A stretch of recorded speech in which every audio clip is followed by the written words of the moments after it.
Welcome to Where Her Heart Speaks, a show designed to challenge and disrupt ineffective thoughts and behaviors to help you not only embody peace, joy, calm, and certainty, but also to help you live the life you've always dreamed of living. Where Her Heart Speaks with Coach Cathrine begins now. Families are like fudge, mostly sweet with a few nuts. Comedian Les Dawson. Hi there, it's Coach Cathrine. Are you feeling anxious about the upcoming holiday gatherings with your family? You are not the only one. These gatherings often evoke emotions of vulnerability, frustration, and exhaustion. However, this year doesn't have to be that way. This year doesn't have to follow the same pattern. Why? Because I've created an impactful infographic to help you in navigating these situations. In just 3 minutes, you can alleviate your stress by implementing just one of the 5 strategies outlined in my complimentary infographic. So get your copy today at bit.ly/the number 5 ways to the number 2 de-stress. bit.ly/5 ways to de-stress and start releasing stress right away. As an alternative, if you'd prefer immediate support, I'd invite you to go to www.calendly.com/Coach Cathrine and book your free 30-minute clarity call. And now I want to say welcome and welcome back. I'm Cathrine James, international speaker, best-selling author, trauma-informed coach, and your host for this show, Where Her Heart Speaks. Here in the U.S., we will celebrate the Thanksgiving holiday tomorrow, or for those of you hearing this at a later time, on November 23rd of 2023, which is the 4th Thursday of November, which is when the holiday is typically celebrated every year. So Thanksgiving is a holiday where in many families, when many families gather to feast and reflect on the things for which they are thankful. And although I am speaking to Thanksgiving, I want to reference overall kind of an umbrella, the holiday season, because to me, Thanksgiving really kicks off the holiday season. And through the end of the year, many different cultures and religions, they gather for varied celebrations. Now, I am someone who loves Christmas movies. And if my sister hears this, she will laugh at me because she teases me all the time. Any given day, you can stop by my house and catch me watching a Christmas movie. It can be January, it can be July, it can be November or December. I love Christmas movies. And as a little girl, I could not wait for the Christmas cartoons, those such as Rudolph the Red-Nosed Reindeer, Charlie's Brown Christmas, Frosty the Snowman, Santa Claus is Coming to Town. I could not wait for them to air. They were like some of my favorites, and they always left me with like this warm, joyous, and hopeful feeling inside. And funny enough, this is what I find happens when I watch a good Christmas movie today. By the end of the movie, everything comes together, all of the fallouts, all of the crazy that was taking place, everything comes together. Misunderstandings are rectified, wounds are healed, families are brought back together, and everyone is happy. And I don't know about you, but for me, seeing others happy just feels good, even when I know it's fiction. And here's what's unfortunate. No matter how great it looks on television, the real truth is that many families gather and fail to even come close to the depicted ending seen in these movies. Like their gatherings, their time of coming together just don't end that way. The tradition of gatherings as a family, it sounds good. But I believe that for far too many, it's not good. Like we want to see our loved ones, but we don't necessarily want to see their stuff. And what's clear and still largely overlooked is while individuals are invited to the gatherings, those individuals, they don't come alone. They don't bring like only the best parts of them. They bring with them all of their stuff. They bring with them their trauma responses. They bring with them their unhealed wounds. Oftentimes wounds that were likely sustained at the hands of one or more of those attending the gathering. So holiday gatherings can be tough. And without belaboring on incidents or sharing stories, if this resonates with you, what I know is that nothing more needs to be said. So instead of belaboring or sharing stories that may not feel good, I want to offer options to help you better enjoy the holiday gatherings. I am going to share on 3 things that you've likely heard before, but this time you will hear them from a trauma-informed lens.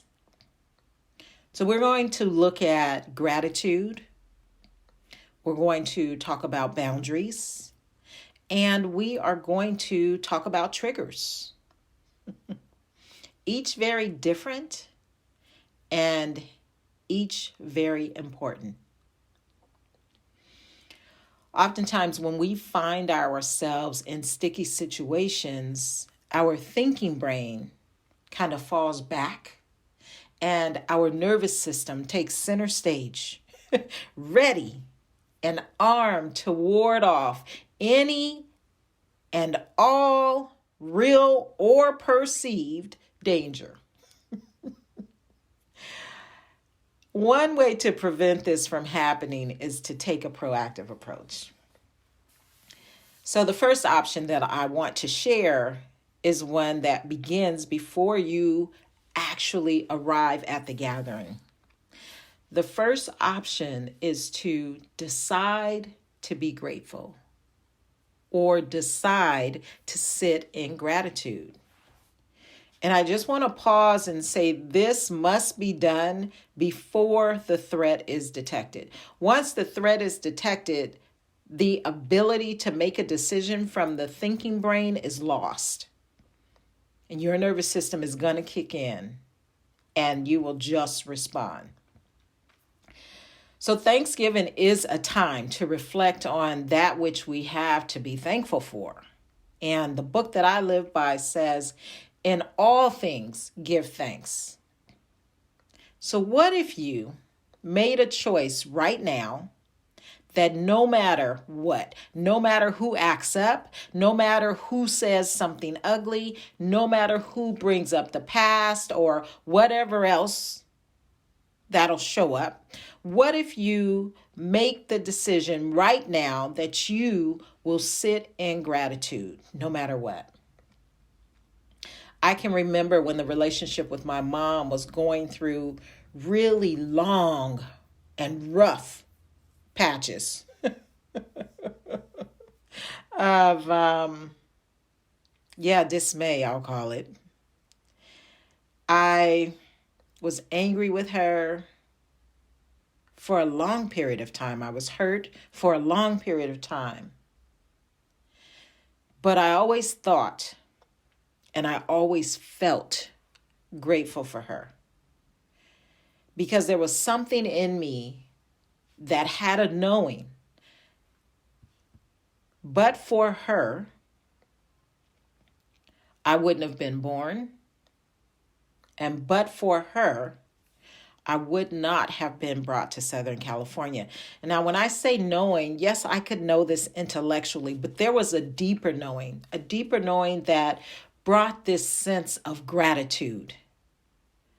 Like, without my mom, I would not exist. No matter what types of challenges we had, how much hurt, pain was experienced, there was this deeper wisdom that said, but for her, you would not exist. But for her, you would not be in Southern California. And I'm pretty certain my life would look very different had I grown up in Oakland, California, where I was born. So there was just this deep knowing, and that allowed me to sit in a space of gratitude despite the anger and the hurt that would show up at times. Tony Robbins says gratitude is the solution to anger and fear. Time and time again, I had to make the decision. I had to decide to move into gratefulness for my own sanity and well-being. Like, that was necessary. And the beautiful thing is, today, our relationship is so much better. And I am grateful for her for so many more reasons. Now, there are numerous studies showing that gratitude increases happiness. So I'd invite you to schedule time between now and the next time you gather with your family or those people who push your buttons and create a gratitude list.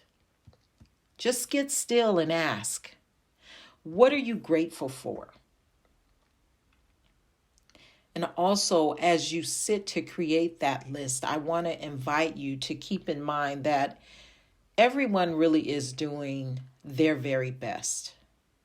They are doing their very best based on the imprints in their nervous system, based on their shaping for safety.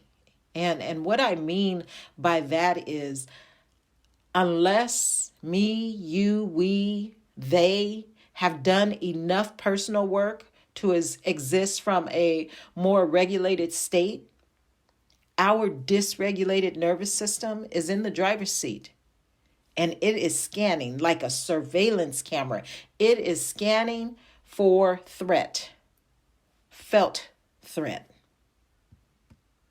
Felt threat, again, can be real threat or perceived threat. And what that looks like is, let's say Aunt Sally scolded you as a child because she didn't want you to get hurt. And although she had good intentions, that scolding left you feeling unsafe. And that imprint remains on your nervous system. A physiological memory returns every time you see Aunt Sally. And because of that feeling, you have a thought and a reaction or a behavior. Maybe you leave the room every time she walks in, or you act as though she's not present, or you speak to her in a tone that borders disrespect. You don't do this intentionally. You don't do it on purpose, but you do it. If it's not Aunt Sally, who in your family are you noting that you have reactions to unintentionally? They just happen. And as you make that note, I want you to know that every body, everybody that belongs to everyone in your family has the same kind of felt reaction that dictates their behavior. It may be behavior that we approve of or behavior that we disapprove of. But every person in your family has a physiological response to something that dictates how they behave. So as you write your gratitude list, to the best of your ability, invite some compassion into the space. I remember taking a client through this practice just before a family gathering. This was a couple of years ago. And during our coaching session, she spoke of how she dreaded going to this family gathering because of her past experiences. They were never good for her. She always left feeling deflated and reminded of some of the things that had happened in her childhood. However, after we went through this experience and she utilized this, her gratitude list, before and during, she came back and she reported that it was the best time ever. She said in the moments when she was at the gathering, if she was hurt or angered based on something someone said or did, she remembered what she had listed on her gratitude list, and she saw that person from that perspective because she knew that was available. That was in them. That is what she loved about them. That's what she appreciated about them. That's what she was grateful for. She says that her relationships, even today, several years later, are better. And she continues to enjoy these family gatherings. So I want to invite you to take a proactive approach, because taking a proactive approach, it can yield huge and long-lasting dividends. Next, I want to encourage you to set boundaries. Set boundaries. Yes, there it is again. If you've been around the personal development or self-help space for any amount of time, this term, set boundaries, is not new to you. It's not advice that you've not heard before. And in fact, you may actually be tired of hearing it because if you're like I once was, you're not really sure what that means. You're not really sure how to do it, or you've tried it and you have yet to be successful. Like you've informed your family member, coworker, spouse, or friend of your dislikes and advised of the consequences should the unwanted behavior continue, and yet the unwanted behavior continues. So you may have given up on this thing, set boundaries.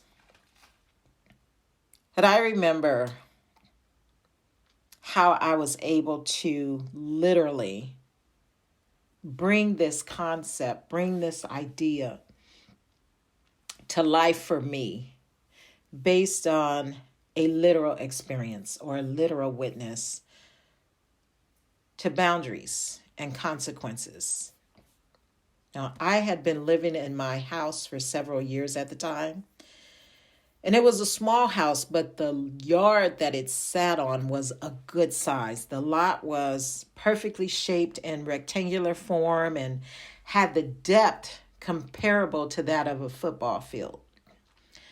After about 10 years, the house next door was sold to some developers who wanted to increase the size of the house. And I'm not sure how or why they thought I would be willing to give up my yard space, but they did. And hey, I guess if one doesn't ask, one doesn't know. But one day, someone knocked on my door and asked if they could move my fence in, encroaching on my property line a few inches so that they could pass the 5 feet inspection rule. Again, they wanted to encroach on my property line or ignore my property line, or I'll say in other words, they didn't care about our boundaries. And I politely said no, only to find out or discover a few days later They had moved the fence. They had crossed my boundary line without my permission.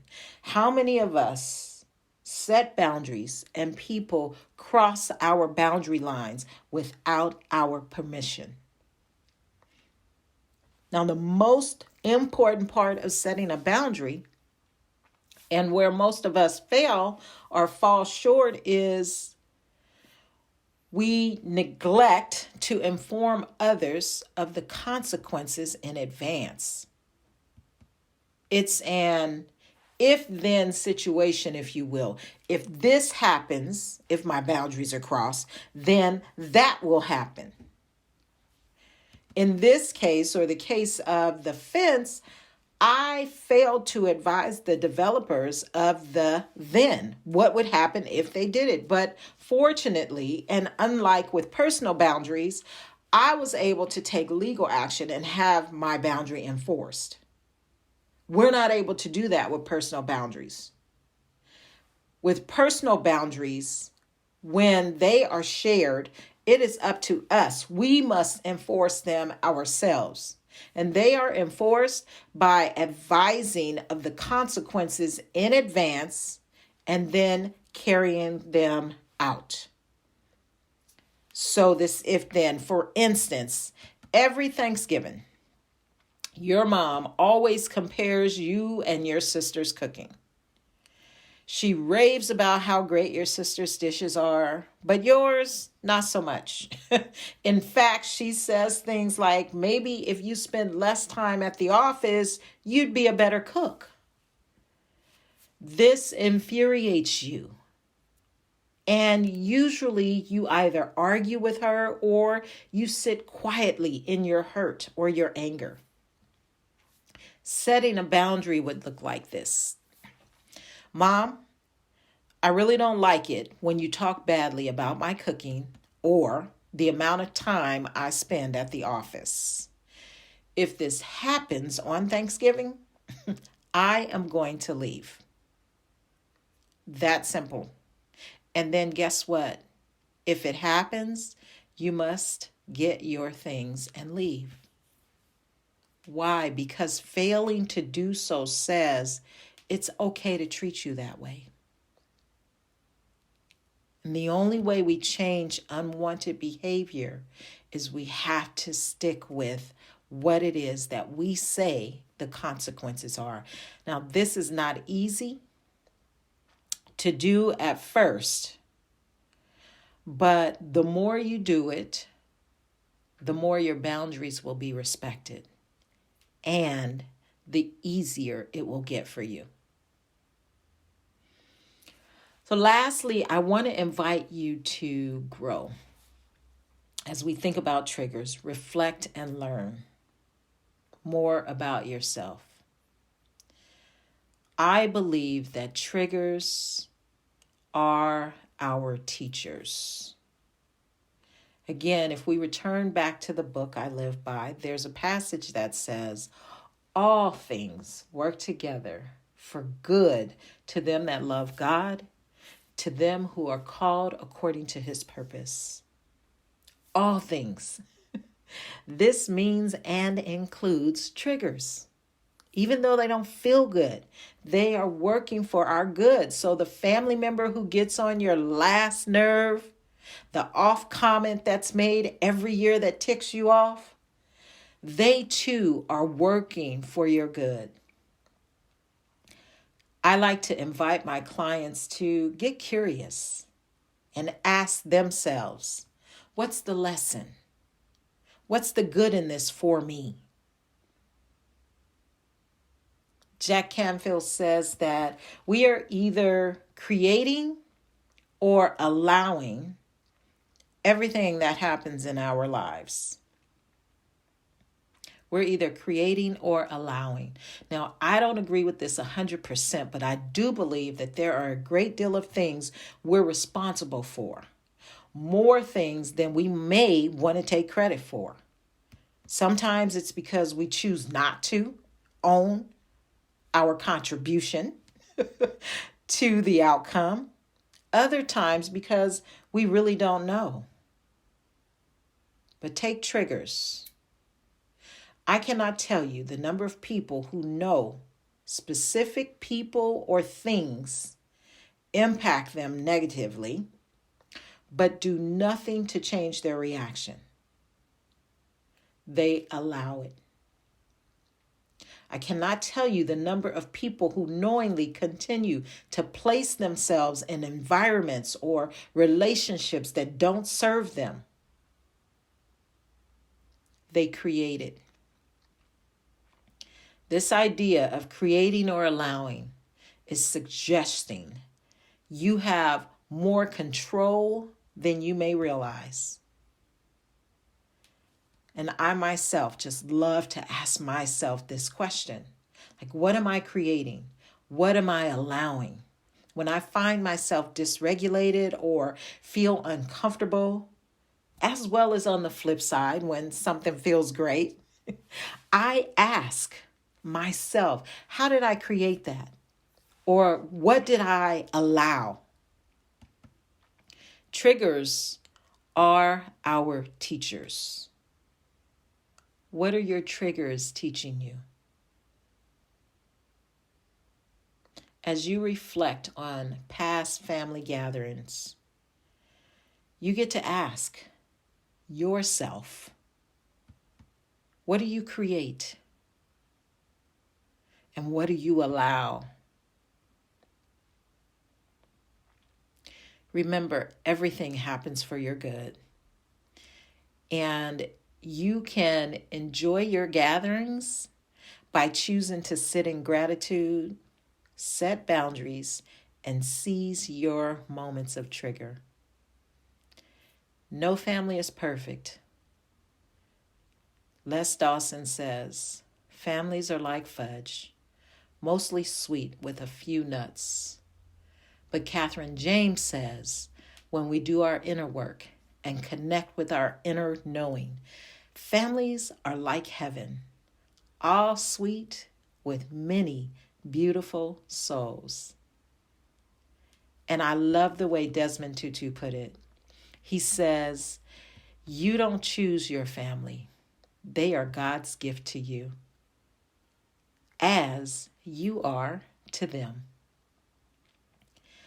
This week I pray that you will be proactive. Choose a different perspective and believe in your heart that it is all for your good. I pray that you will not only spread joy, but you will enjoy your family with the knowledge of them being your gift. As I close, I want to remind you that in this life we get to choose. So choose to listen from the place where your heart speaks and choose to live a sensational life. Peace and blessings. Thank you for listening to Where Her Heart Speaks with Coach Cathrine, where Cathrine aims to challenge and disrupt ineffective thoughts and behaviors to help you not only embody peace, joy, calm, and certainty, but also help you live the life you've always dreamed of living. Follow Cathrine on Facebook and Instagram at I Am Cathrine James and visit www.cathrinejames.com. Remember, to live the life of your dreams, you must go within and return to the place where your heart speaks.